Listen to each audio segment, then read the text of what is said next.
این حرفای رایگان مستر ظریفو در مورد فروش نفت ایران یادتون میاد؟ که چجوری فروش بکنیم؟ نه خیر، وقتی آقای بایدن اومد سیاستش این شد که پیچ و شل بکنه. اجازه بدید آقای ترامپ برگرده، اون وقت ببینیم که دوستان چه میکنن. آقای ظریف، ترامپ اومد، اینم فروش نفت ایران تو 10 ماه گذشته هر ماه بیشتر از قبل.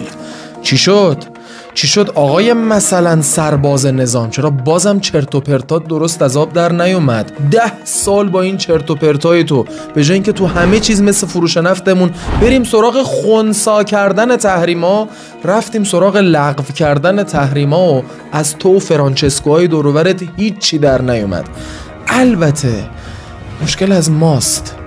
اگه به جای قاب تلویزیون شما رو از پشت میله ها تماشا می‌کردیم، اوضاعمون الان اینطور نبود. البته شاید اون روزم دیر نباشه. منتظر باش. یا علی مدد.